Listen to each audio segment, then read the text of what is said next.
I always do a time check at the start because I always want to make sure that I know precisely when it's time to be done.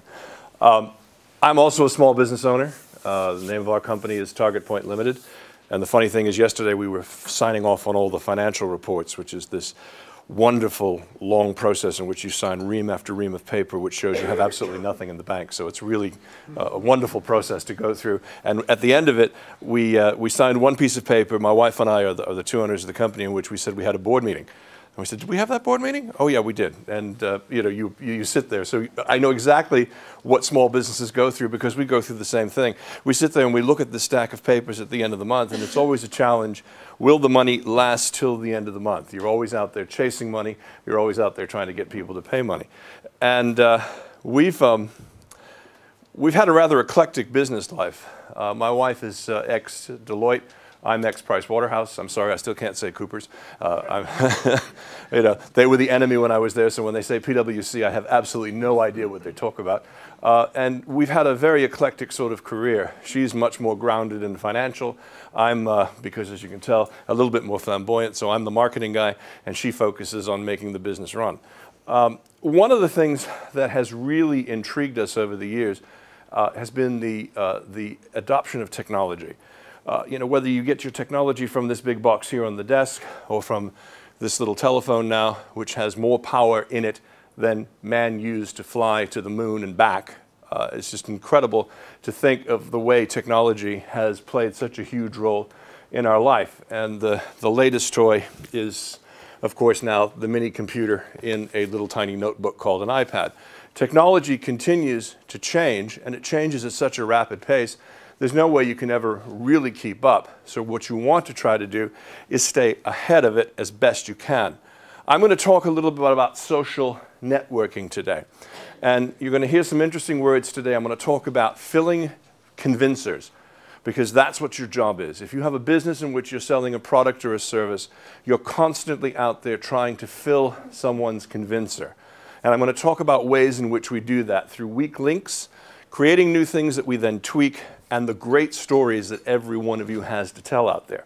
So let's start with this idea of social networking. What I think happens with this term is that we forget that the key is in that first word, social. This networking business, this internet, this whole idea of Twitter, Facebook, all of the tools that are out there aren't based on you going there on a one-way trip and saying, here's my product, blah. It's about you interacting socially in order to build a network. And hopefully that'll become a bit clearer as we move on through. When I talk to small businesses, most of them say, yeah, Dennis, okay. We did Twitter, we did Facebook, and it didn't work. All of a sudden, the phone didn't start ringing, the order books weren't filling up. I can't understand why. Well, let me offer you something that might explain why. Would you go to a party and ask people at that party to then come to your store? Because that's essentially the way most people have treated Facebook and Twitter. This is a fabulous little company on the web, by the way, called Tweet Smarter. If you're not following them on Twitter, if you're not looking and visiting their blog on a regular basis, I recommend you do, because Dave Larson is one of the smartest people out there. He was an early adapter, and he's constantly pushing the envelope. And even last night, before I came here, he put out something in there on why we use social media. And there's this great chart that just came out about 9 o'clock last night as I was just about to shut it down. And I had to throw it up here because it goes back to this whole idea of it being social. 2/3 of adults online are using social media right now. So if you're going online, 2/3 of you, that's almost 7 out of 10 in this room, are using social media. You use it mostly to connect, and you use it to connect with family and with friends, and some of those friends can be new. And this is a huge study that he's put up on Tweet Smarter, which was conducted by Pew Research. I always find these studies to be fascinating because you get a much deeper look into the reasons why people go online. If you know why they go online, that helps you when you're sitting down trying to put your own plan together. Now, one of the problems we've had in the last several years is that we've seen an explosion of people who are moving into this thing I call social media guru business. You cannot open a website, you cannot open a phone book, you cannot open anywhere where there's not somebody out there ready to teach you everything you need to know about social media, because somehow they've managed to get 15, 20, 30, 50, 100,000 followers. Therefore, that makes them now a social media expert. Well, it doesn't quite work that way, because those people just a few years back were focused on lots of other different things. And unless your social media expert is experienced in marketing, sales, and building businesses, you're playing Russian roulette with your business, and they have 4 bullets. And you need to understand that there's a lot of people out there that will separate you from your money in the name of helping you to grow your business. I used to say a slide in here that used to say, when a person with experience meets a person with money, the person with experience ends up with the money, and the person with the money ends up with an experience. I'll let that one sink in for a second. Because there's a lot of people that love to capitalize on, as was being spoken a moment ago, the downtimes, the recessions. They can sense the panic, and they say, all you have to do is abandon everything you've done to this point and follow my system and my way. To which I say, horsepucky. You need to do what works for you and for your business. There's a long history of trendy wannabes out there. Remember about 5 or 6 years ago, we had the e-commerce experts that were all telling you you had to go out and put a shop on the web and go out there and sell everything you have on the web. Ooh, of course, they didn't tell you whether or not the customer wanted what it was you had to shop. You have these new things out there called life coaches. They're going to come in and tell you everything that's happened bad in your life in the past, and we're going to change it and fix it and suddenly mold you into either a super salesperson or a super business person or whatever.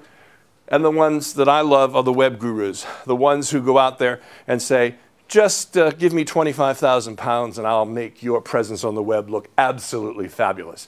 Well, guess what? There's so many tools out there, you can pretty much almost do it yourself. I mean, if you use WordPress, if you use all the plugins and all the tools that have been created, you don't need to spend 25,000 pounds. And if I've depressed anybody right off the bat here, I apologize. What you do need to do is pay attention to where you're headed and ignore the zealots. Ignore the ones that stand in front of rooms like this, like me. So I'm telling you to ignore me and just pay attention to what it is you do in your own business. There is no substitute for marketing and selling. And marketing and selling is the one thing that probably everybody in this room hates to do more than anything else. You want to create your product, you want to perfect what your process is, you want to do whatever it is you want to do to improve your business. But most people don't understand that 60% of their effort needs to be spent doing the one thing they hate doing the most. My wife hates to pick up the telephone. Hates to pick up the telephone. Did you make that call to such and such? You were going to set up that meeting. Oh, well, you know, I'll get to that tomorrow. It's a real phobia with her. And we work on that, and we talk about it, and we go through it. But it's what holds so many people back. It's so much easier to do anything other than marketing and selling your business. Yet, at the end of the day, not much has changed. No matter how much new technology we have, you still have to have a certain number of leads that you work down to the point of sale. Nothing happens until a sale is made in your business. So I want to talk about marketing as a reality. I want to talk about strategy and execution. Try it, fix it, make it work. This man just passed away a few weeks ago, Steve Jobs, creator of Apple Computer. Most people look at what he did in terms of just sheer innovation. The real genius of Steve Jobs wasn't that he created the Macintosh, wasn't that he created the iPhone, wasn't that he created the iPad. He created lots of different things, and then he spent a lot of time tweaking them. And this is the hardest part for most business owners to understand, is that it's not probably going to work perfectly right out of the box for you. So if you invent something, you have to continually tweak it, continually adjust it, and continually move forward with it. And this is what Jobs did better than anybody else. It wasn't that he invented great things. He knew how to tweak them. He knew how to make them work even better. Now, when I talk about convincers, which was the first item on the slide there, I want to talk about what you have to do to fill a buyer's convincer and a market's convincer. Because you're in an environment where we have to get our businesses, our ideas, our concepts to tip in the marketplace. And I'll talk about tipping in a little bit, not fly tipping, of course. And the value of social media and networking is all about using what I call these weak links. Now, all of us have a job, and that's to go out there and fill the buyer's convincer. Right? If I have any product to sell, as I do, and I'll talk about that in a minute, I can't do it with one exposure. It's almost impossible. I need, in most of the time, to fill the buyer's convincer, because my book is not something that everybody needs to have. It falls into the category of, gee, it's nice to have. And most of you also fall into that same category. The trap is we think that our product is something that everybody feels they need to have. And until you get and really understand this concept of nice to have versus need to have, you're going to suffer a lot of frustration in the marketplace. Because we confuse our needs with the client's wants and needs. And at the end of the day, it's like, you know, you can put all the vitamins and nutrients into a dog food. If the dog doesn't eat it, it's not going to work.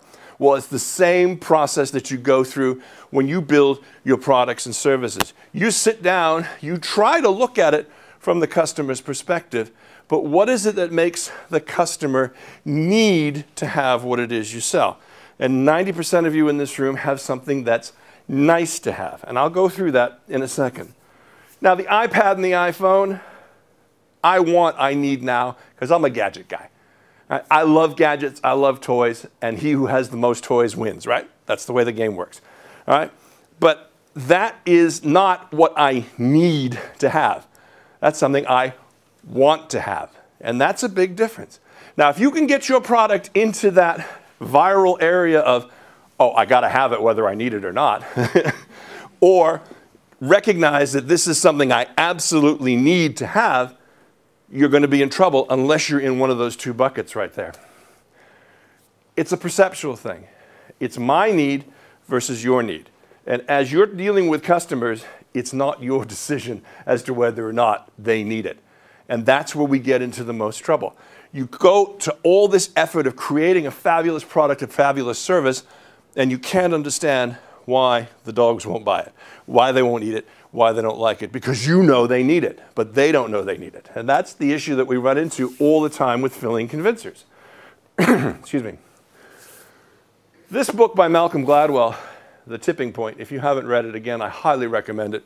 This talks about what it takes to have your product, your service, your issue, your cause tip into the public market consciousness, tip into individual consciousness. Without that tipping point, without that convincer being filled, you're not going to make a sale. This is what creates a sale. And there's two ways to fill that convincer. There's two ways to get that to tip. First is through your great story, and the second is through creating a compelling need or want. Now, social media is filled with great stories. The Egyptian Revolution was one of those great stories. For 18 days, from the 25th of January till the 11th of February, the world sat on the edge of its chair wondering what would happen. We saw on television an almost medieval level of violence. We saw rocks flying through the air like so many deadly snowflakes. We saw battles between epochal good versus evil. We saw an evil despot in Mubarak. We saw the young Google executive, Wael Ghonim, rushing to the rescue on the last day. We saw an entire nation being freed. Of course, there's been a bit of chaos since, but we'll talk about that as well.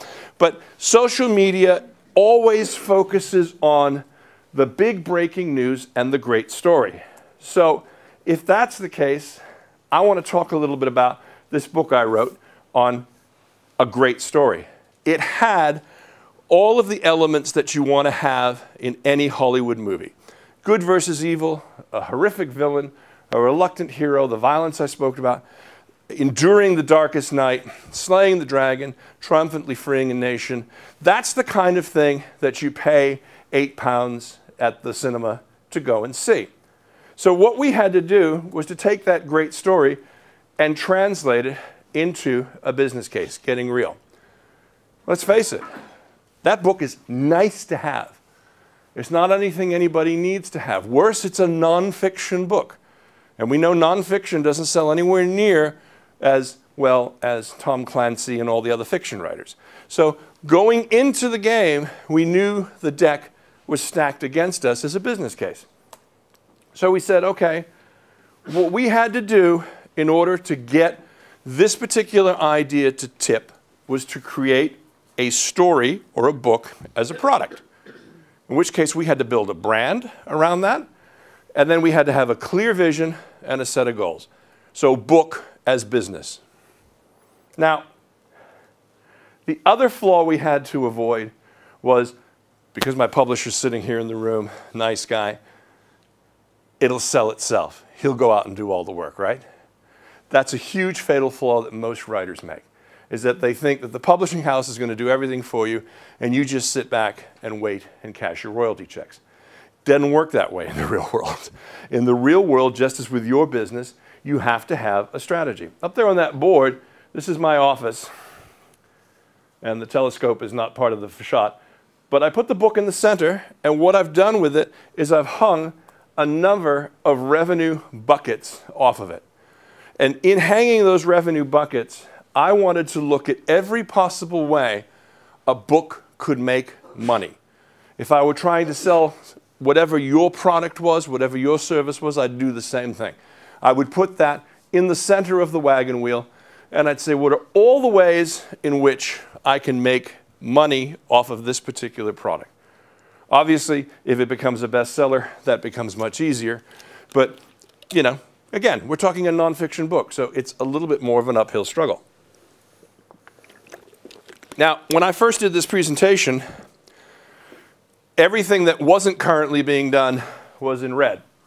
Everything that was currently being done is in white. Now it can all be done in white. We have 2 people approaching us on the screenplay. We're looking at a new publishing business. We're looking at ebooks, press fees, audio, iTunes, podcasts, videos, print books. We literally laid out all of the ways in which this had to work in order to be a business. Because you know what? I've had enough hobbies in my life. And if you're doing things that you like but you're not making any money at it, that's a hobby. That's not a business. I wanted this book to be a business. So that was the first step. Then, those buckets, each one of those revenue buckets drives the marketing. So yeah, I have a website, egyptunshackled.com. But more than that, I wanted to make it easy for people to do business with me. Now, the Egyptian Revolution ended on the 11th of February, and a little publishing house in the United States came out with a book called Tweets from Tahrir. It was a down and dirty, 140-page book which just took a whole collection of tweets, threw a cover around them, and it was out in the marketplace. They did not understand the demand curve, and they did not understand that people might actually want to buy the book. So what ended up happening is on release date, which was the 21st of April, you could not buy a print copy anywhere, despite the fact that it had a favorable New York Times book review and had been featured on The Daily Show with Jon Stewart. Those are pretty high bars for any author to hit. You know, if Jon Stewart likes your book and you get in the New York Times, that's pretty much guaranteed surefire hit. Problem was, no books available, all that marketing effort, just open the window, throw all that money right out the window. So one of the things that Chris and I looked at was, okay, we want to make certain that it's easy for us to do business, for people to do business with us. So we wanted to make sure that no matter where in the globe they were, if they wanted to order it, they could find it and they could get it. So we went with Lightning Press for print-on-demand services to make certain that no matter what device, where, how, you could get the book. Now that's kind of simple stuff, but you would be amazed how many people in the publishing business don't think that way. We also wanted to establish an expert position. I'd been doing a lot of commentary for the BBC and others. We wanted to build off of that, and we wanted to make it easy for anybody who wanted to get the book to order it. We used our PR network, our testimonials. We had a number of articles written, the signings, the talks, the emails, etc. All of the things that you normally do, but it was all very systematized because what am I trying to do here? I'm trying to fill a convincer. I give you one exposure, you're not going to buy the book. If I reach out to you also via email, if I ask you to go to the Facebook page and like it, if you're seeing articles being written, appearing in The Guardian, being in other publications, oh, wait a minute, I met that guy. I saw that guy at that presentation in West Wales. I heard more about, etc. All of those are filling the individual convincer. Then when they do tip and they're ready to buy, make sure they can actually get it. Your marketing strategy drives your social media. There's too many people out there that tell you it's the other way around. Abandon everything else and just go to social media. You'll make a fortune on Twitter when you have 100,000 followers. It didn't work that way. All right? Since we started this, we've gone from 7,000 to 8,400 followers on Twitter. Targeted, focused. I've gotten rid of all the hookers. I've gotten rid of all the MLMers. I've gotten rid of all the other people that are trying to sell me stuff you couldn't possibly believe. And from 2,100 to 3,000 Facebook friends. I only want the people that are interested in the topic to follow and are following me. Why? Again, it's social. I'm working 16 hours a day. At night, I'm responding to people who send me a direct message on Twitter. Thank you very much for the follow. Thank you very much for this. Thank you very much for saying. And I'm also asking them, but I'm not selling directly, 6 times a day. By the way, did you know that this happened at this point in time? Read more about it. I have been blessed with Occupy Wall Street. I get down at night and say a prayer and thank all those poor people sitting in that square because Occupy Wall Street has parallels to what happened in Tahrir Square. And BBC and others all get it, and they say, tell us, how does the two parallel? And with us in studio is Denis Campbell, author of. All right? It's all connected. It's all interrelated. You don't just do one thing. You don't just sign up for a Twitter account and then just blast out your PR and say, why isn't it working? You're dialoguing, you're talking, you're establishing relationships. And I'll talk about that in a bit more. LinkedIn, yeah, it's free, but spend the 12 pounds a month for the professional because there's something you get that's really cool. You get the ability to tap into not just the 826, which is now 950, first level followers. The real gold is in the 351K secondary followers.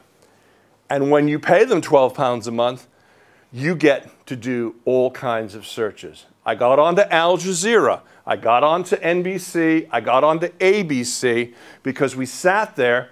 We went through the network of 351,000 and we found senior line producers in the news divisions and reached out and connected with them and then started talking and dialoguing, and lo and behold, you've got to mine these various social media programs.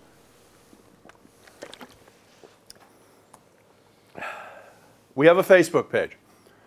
We have 250, I think, maybe 300 people now that liked Egypt Unshackled. How did we get there? We are trying to get to a critical mass of 500. We go through the 3,000 Facebook friends one by one, send them a personal message. Please check it out. Those are the people where sales are coming from, but more importantly, they're becoming my evangelists. Now, when I send out a tweet at 369-12-369 every day, it's being rebroadcast. It was maybe by one before. It's now being rebroadcast by a dozen or more people to their networks. And across their networks, people are coming in and liking the page. And what we've seen is we've gone from little tiny growth now to a straight upward plane because we're doing the basic marketing, not social media marketing. Yes, we're using social media as a tool, but we're using the basic marketing, blocking, and tackle to move the ball down the field with but one purpose, to fill convincers and to get the book to tip. I'll talk about more of that in a second. You want to establish an expert position in whatever it is you do. Now, I've been publishing for 4 years something called UK Progressive Magazine. That was my hobby. It continues to be my hobby. I make no money from it whatsoever. But what it has done is it's established my credentials as a political and a business commentator. And from that, everything else has followed. All right? So I don't even pretend to call UK Progressive a business, but it is part of my identity and part of who I am that helps all of the other businesses. Every social media contract I've gotten, every business and marketing contract has been as a result of something that somebody read in one of the publications. So if the goal is to get to a tipping point, I want to fill the reader's convincer. I want massive focus activity. I've worked 16 hours a day for the last 3 months. What have the results been? Well, we've had some very interesting press. We've got the national networks in the States. Here, we've done Sharp End, AM, PM. We've done radio in China, BBC, CNN, Al Jazeera. All pickups, all stories that have happened as a result of what's been going on with the book. More importantly, though, if I look back to my buckets, there are a number of very interesting talks coming up. The OSAS 2012 in Abu Dhabi just came up. They just had it this past year. But this is the group of media people throughout the entire Middle East that get together. They were just in Beirut for an annual conference. They've invited me to come and speak next year. I'm going to be talking to Cardiff's Temple of Peace. TED Talks have invited me. Skeptics in the Pub have invited me. They've got about 6 or 7 chapters around the UK. I'm going to be doing a writing class, a creative writing class at Atlantic College, just down the street. All of these are designed to keep moving the ball down court. I've had a 75% increase in all the retweets. There's 5 times more dialogues each day. And Occupy Wall Street, I can't thank them enough because everybody there in the Zuccotti Park by St. Paul's are reading Egypt Unshackled. It was one of the first books that made it into the library that got destroyed the other day. You want to build each month on month, and it's building 50% each month on month. Now we're on the iPad and we're on Nook, and I bring out the iPad only as an example because I just thought this was so cool. The original design of this book for Kindle was so that you would be able to read it on a tablet, but more importantly, what we did was we put in direct hot links, so all the reader had to do was touch it, and they were taken directly to the CNN story of January 29th, which is what the day this is. And it then takes them to the opportunity on this page to view video, to hear articles, to hear interviews, whatever it is that they want. The power of the interconnectedness of it is what is really the appeal. If this was a Facebook and a Twitter revolution, then use the tools. I mean, if you really want to know more about somebody whose tweet we used, all you have to do is, come on. All right, we'll find it there. Is click on, and it takes you directly to the Twitter page. Probably have to stand over here and hold it up. It takes you directly to their Twitter page, and you can then follow where they are in the conversation today. From day one, we wanted this to be an interactive tool. No, I don't want to download Twitter for iPad now. I already have it. But this will take you to the accounts of everybody that we recommend throughout the whole process. It's hard work, but it's focused work. Everything goes back to this little drawing here. You need to start there, excuse me, for your own business. You need to put your own company and product in the center of that, and sit down and figure all of the ways in which you can make money. Social media is about listening and learning at every step along the way. Listen, open and honestly, make mistakes. Make lots of them. Okay? I usually screw up 3 times before breakfast. All right? And be proud about it. And then tweak it. Fix it. Make it work. Now, okay, I know now that that's not a way to do that. But maybe this way is. And this is what you have to bring to every aspect of your business. This wasn't about the revolution. This is about what is going on around the world right now, and it's about a great story. Do you honestly think that the Arab Spring is a coincidence? Do you honestly think that the 99% of which most of us in this room are revolting at what the excesses and the greed of the 1% because it's an accident? No, it's because of the situation that we're in now. These are great stories that are moving entire countries and nations and beings to action. You need to learn, unlearn, and relearn. The most important words I ever learned were "I don't know." And if I'm dealing with a client and I'm in a situation where I don't know, that's one of the first things I'll say. I don't know. But I'll find out. Let's try and find out together. Let's look at the situation and see where we go. They're very, very powerful words. It's all about the tweak, though. Look at Egypt, and then look at Occupy Wall Street. Everybody's upset in what I call the punditocracy. The television talking heads that are out there saying, oh, it's all over for Occupy Wall Street. You think so? Do you know what today is? Today's Thursday. Do you know how many millions of people are planning to show up in cities around the United States and around the globe to support the Occupy movement? It will blow you away. I guarantee you by the time you get home tonight, or definitely by tomorrow morning's news, and you see the number of people that have turned out, it's the same as what happened in Egypt. We had the 1 million man march, then we had the 2 million man march, then we had the 4 million man march by the time we got to day 18. When police overreact like they've done in New York, in Oakland, in Cairo, it creates an equal and opposite reaction that is 10 times the size. You're going to see this movement continue to grow because all of us are frustrated and angry at what has happened with banks getting away, with the waste and excesses, the lack of government, the lack of anybody standing up with authority and taking control. Same thing happened in Egypt. That's why the two. It's all about how you tweak it and where you go from there. Start with a clear view of the end result. You don't have to do away with everything you're currently doing. A lot of you are doing some things very, very well.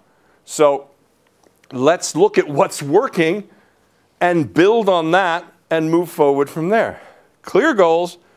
I love bucket lists. I live by bucket lists. You ever see that movie, The Bucket List? The things that you want to do on your bucket list before you die? All right? Bucket lists are a very important part of any goal-setting exercise. It's the stretch. It's the next step beyond. Work hard and stay open to whatever comes. If you have a clear focus and you really are crystal clear on what it is you want, you have to have faith that the how is going to happen. That's what happened in Egypt. That's what's happening in New York and London. That's what will continue to happen to lift us out of the recession we're currently in. If more people, if everybody in this room did nothing else but got very clear on what it was they wanted to do, put their business in the center of that wagon wheel, and figured out all of the ways in which you were going to make money, there's no stopping you. There's no stopping whales. I want you to change your focus, though. To get what I want in life, I can't be focused on what I want in life. I have to be focused on what you want in life. And this is the hardest thing for people to understand. Yes, you set your goal, but you really need to be focused on the weakest link. And I'm not talking about that little trollish woman who stands there and yells at people on telly. I'm talking about every step you take brings you closer to your goal. I want to help you. I may never even get paid for it. One of you is going to help me at some point in time. And it may not be today. It'll probably be in the future, but we're always going to be looking and expanding. That's the power of social networking. I'm looking for connection points, and then I'm always following the weakest link. There's some people that I've met that I can't even believe how they've come into my life. I have found links to people. I have developed business from connections that I had no idea who they were, and I wasn't even looking. And part of it is being in that social. Now, I'm a Yank who loves cricket. My grandfather played for Jamaica, West Indies in the 1930s. I grew up on it. I'm absolutely daft about it. And I've learned from a number of different organizations. I'm trying to find that graphic. There it is. Sorry. Sometimes your animation works, sometimes it doesn't. There's this really cool iPhone application, the ECB cricket application. So whenever the England and Wales cricket board are playing, I always have to say that, all right? I'm following the game, and if I'm not near a telly, I'm always able to see what the score is, how many wickets are down, where we are. Tip it on its side, I can see what the batting record's been. Tip it the other way, I get to see what the pitching, what the bowling has been like. So it's really a lot of fun to follow. There's a guy down in Australia who for 4 years now, we've been talking about nothing but cricket. All right, that's the common thread, that's the weak link. No idea what he does. He had no idea what I did until 3 months ago. And then we had a Skype telephone conversation that lasted for 3 hours, in which we realized we were both brothers from another mother. We were both doing the same types of business, and now we're in a joint venture on another area, all because of our love of cricket. Now, you've got interests. I suggest that if you're going to use social media, you don't go out there and immediately pop up your company's name on a big page, that instead you find people around this very, very small globe with like or similar interests. The movie's going to be made about Egypt and shackled because I got to know a journalist from Mumbai, India, who happened to be visiting in Birmingham, who came down on the train to Cardiff. We had coffee together, we were chatting, we've become very good friends, and he's introduced me to Bollywood. The other movie option is coming from a guy in Nashville, Tennessee. I lived there for 6 months. I met the guy for 5 minutes.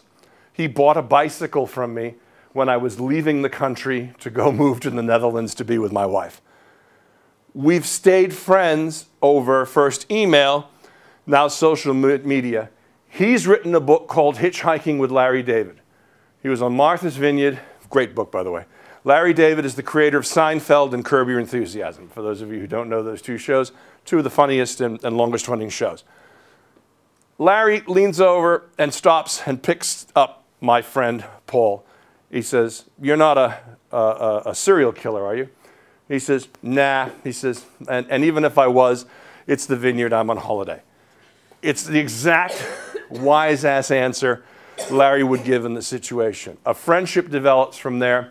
That's going to become a film. I'm helping him. He's now helping me. Do you get how this works? Nothing to do with the fact that I go out there and put up a web page that says, "Hey everybody, buy my book." Doesn't work that way. Doesn't work that way. It works because you have an interest in news. You have an interest in justice. You have an interest in history. You have an interest in something. And we establish a dialogue, whether it's online, whether it's in person, whatever else. That's how it happens. I have had a number of radio opportunities through China, through a World of Progress radio, that have all come as a simple result of someone saying, "Wow, I didn't know this happened. Let me introduce you to." Yes, please. Thank you. That's why I say, one of you is going to help me at some point in time today. I don't know what it's going to be. I'm going to help one of you. I don't know what it's going to be. But that's the new currency. You're trading on the fact that you have these social interactions with people. You need to walk the talk, and you need to be the change in life. I started with a laser clear goal. I wanted to stop working so hard. I wanted to be in a position where I was financially free. I was able to devote my life as a full-time writer, author, and commentator. I had no idea how I was going to do it, but I was very clear, and I knew the how would come. And I also have a simple and clear philosophy that I walk in every one of my interactions. There's enough to go around, all right? So I don't need to screw you out of 10 pounds or 20 pounds on a business deal just to show you that I can do it, all right? Negotiations, I always give more. Chris and I were talking about percentages. He gave me a number. I said, no, you'll take more. Now, what idiot negotiates against himself? Why do you think I would negotiate against myself? Any ideas? I'm sorry? He'll work hard for you. He'll work hard for me. I don't want a publisher. I don't want someone that's just going to print books for me. I want an advocate. I want somebody who'll drink the Kool-Aid. I want somebody who will believe as passionately about this experience as I believe about it, and will help me to translate it and get it out there into the market. I want motivated partners, and I have no time for holes. And nor do you. Life is too short. I mean, how many of you honestly have a client that you absolutely just dread dealing with, but you need them just because of the money they provide? I can see a lot of knowing looks there. Ditch the assholes, excuse me. Life is too short. It really is. You know, I only deal with people I like dealing with. I turned 54 last Sunday, and it's a much better philosophy. It's a much better place to be.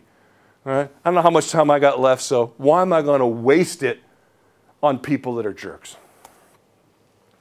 And enjoy the ride. You know, how many people do you run across that think that this life that we're in right now is the dress rehearsal for the one that's coming? Huh? You know, they save every penny. They got everything all sorted out, every last contingency. You know, I want to cross that finish line completely spent at every level. And Wales needs a business revolution desperately. And the cavalry is not coming from Cardiff Bay. You don't say. Okay. I also have developed, because I've worked mostly with business owners, a series of 38 questions from those business owners, which all begin with, how do I? And I've devoted the business side of my life, the non-journalist side, to helping businesses answer those questions because they're important. How do I network? How do I get a list of preferred providers? How do I get onto these lists? How do I move forward? I don't have time for theory, nor do you. All right? I mean, I've given you an example. Yes, that is a bit self-serving. It talks about my company. But you learn more, I think, from seeing the experience of somebody rather than someone standing up here excuse me, and talking about theory for an hour. I want business in Wales to grow because this is my home. I've lived here for 8 years. I am a subject of something, I don't know. I'm a Welshman. I got my citizenship here. I never know what's the right thing to say when I get to this part of Wales, so don't hurt me. Right? But like anybody else here, I want to hire people. I want to grow the tax base. I want to improve the schools, and I want to enjoy time with my kids. I want my kids to be employed. That's the most important thing. And there are two goals for every business owner in this room. That is financial freedom and a profitable business. All right? That's all you got to work towards. And it's the simple, basic blocking and tackling that we all fall down on because we're doing what's urgent versus what's important. And I think that's key. Save your social media money. You don't need to go out and hire all these people. There's no such thing as a social media expert. The key word is the social. Don't enter the game, though, unless you are willing to work harder than you've ever worked before and play full on. All right? Really play at this. This is fun. And I never thought social media could be as much fun. I never thought I would meet so many interesting people online. It's just incredible when you take the time to listen to another human being and interact with that person. That's what I mean by play full on. You've got a very simple job. You want to fill the convincers of the people and make sure they understand that I have a nice to have project, but at the end of the day, I think you're going to believe it's a need to have project. You want to reach that tipping point. You want to move the sales dials, because if the sales dials don't move and money doesn't come in, you don't have a business, you have a hobby. And at the end of the day, manage your own business and your money. Your job in life is to enjoy the ride with joy and gratitude. Now, I am so thankful every morning I get to wake up in a 200-year-old farmhouse 5 meadows away from the Glamorgan Heritage Coast, looking over the Irish Sea. That is such a blessing to me. I love living in this country.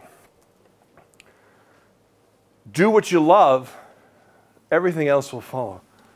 It doesn't matter. I love the news. I'm a junkie. Some of you saw me out there. I was checking to see, had anything new come in right up until the moment I came up here, because I wanted to make sure my obligation to you was being fulfilled, that you had the absolute latest news on what it was that was going on out there. And those 3 kids, I also love. And I'm grateful that I have a roof over my head and can provide for them. People ask me, why did you write this book about the Egyptian Revolution? And I tell everybody, just look in that woman's eyes. She lost her son during this. She paid the ultimate sacrifice. I saw Muslims and Coptic Christians come together. I saw a revolution started by a cell phone, the one tool that everybody had. I saw an army that refused to shoot on its people. I saw professionals like you, me, and everybody else marching in anger, some still with bandages from rocks on their head from being in that massive humanity in Tahrir Square. And I saw a celebration on the 11th of February, at the moment that Hosni Mubarak stepped down, that you cannot even possibly find the emotion for. All they wanted in life was what we wanted, to be free. Many of them live on $2 a day. All right? So when you complain about the way things are in Wales, when you complain about the business economy, when you complain about the recession, remember you have a roof over your head, which is something that a huge percentage of the population of this world doesn't have. I wrote this book so that people could get perspective about what it means to breathe free, because you do, and how desperately people want that. And even those in the Occupy movement want us to go back to that level of freedom again. I'll be happy to take any questions.